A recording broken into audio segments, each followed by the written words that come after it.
Jacó, o encontro que mudou a fuga. Jacó estava fugindo. Não era uma simples viagem, não era uma mudança planejada, era fuga. Ele havia enganado o próprio pai, aproveitado a cegueira de Isaque, recebido a bênção que pertencia a Esaú, e agora colhia as consequências. O irmão estava furioso, falava em morte, falava em vingança. Rebeca, sua mãe, percebe o perigo e manda Jacó embora. Fique longe por um tempo, ela diz, até que a ira do seu irmão passe. Mas aquele tempo seria longo, muito mais do que ele imaginava. Jacó sai de casa sozinho, sem escolta, sem riquezas, sem a proteção do pai. O jovem que lutou para conquistar a bênção agora caminha pelo deserto sem saber o que o espera. O chão é duro, o caminho é silencioso, a noite se aproxima. E talvez pela primeira vez Jacó tenha tempo para pensar. Pensar no que fez, pensar no irmão, pensar na mãe que deixou para trás, pensar no pai enganado. A bênção foi conquistada, mas a paz foi perdida. O sol se põe. Jacó para. Não há abrigo, não há cama, não há conforto. Ele pega uma pedra, coloca debaixo da cabeça e adormece. Uma pedra como travesseiro. O homem que queria posição agora dorme no chão. Mas é ali, na vulnerabilidade, que algo extraordinário acontece. Jacó sonha. Ele vê uma escada, firmada na terra, alcançando os céus. Anjos sobem, anjos descem, movimento constante, conexão entre céu e terra.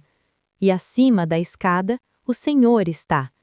Jacó não buscava um encontro, não estava orando, não estava pedindo nada naquele momento.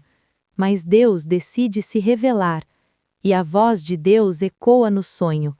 Eu sou o Senhor, Deus de Abraão, Deus de Isaque.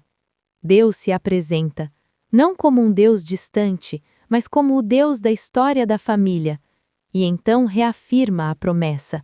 A terra em que você está deitado, eu darei a você e à sua descendência. Jacó estava fugindo da terra, e Deus promete a terra. Jacó estava com medo do futuro, e Deus fala de descendência numerosa, de expansão, de propósito. Em você e na sua descendência serão benditas todas as famílias da terra. A promessa continua viva, não por causa do mérito de Jacó, mas por causa da fidelidade de Deus. E então vem a frase que transforma tudo. Estou com você, eu o guardarei por onde quer que você for, e o trarei de volta.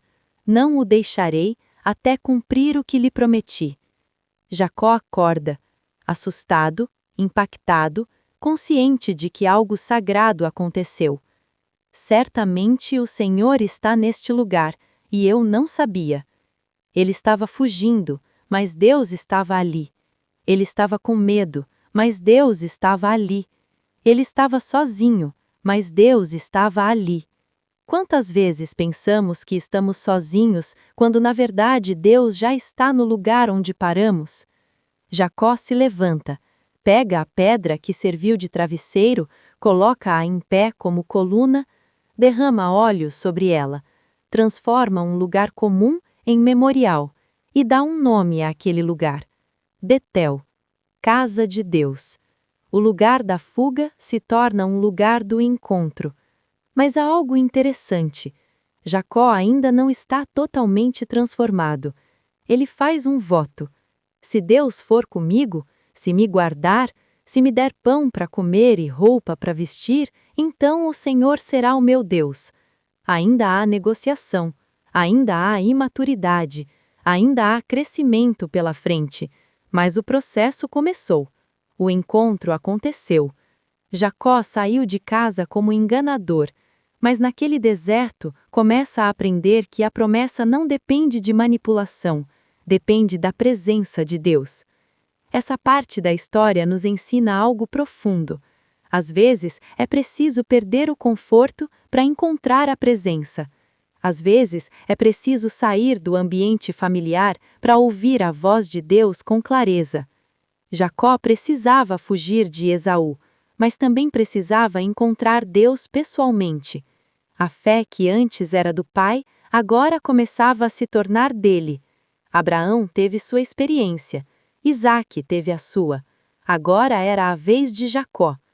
E talvez hoje você esteja vivendo seu próprio deserto, um tempo de incerteza, um momento de consequência, uma fase em que o futuro parece nebuloso. Mas lembre-se, Deus também fala no deserto. Ele também se revela quando tudo parece incerto. E às vezes, a pedra que parecia desconforto se transforma em altar. Jacó ainda teria muitos desafios. Anos na casa de Labão, enganos, trabalho duro, relacionamentos complicados. Mas Betel marcou o início de uma jornada diferente. Ele descobriu que não precisava roubar a promessa, porque a promessa já estava garantida por Deus. No próximo vídeo, vamos acompanhar Jacó na casa de Labão, um tempo de trabalho, de espera, de confrontos e de um caráter sendo moldado dia após dia. Se essa mensagem falou com você, curta o vídeo, inscreva-se no canal e continue caminhando conosco por cada ensinamento da Palavra de Deus. Que você nunca esqueça, Deus também está presente nos seus desertos, e o lugar da sua fuga pode se tornar o lugar do seu encontro.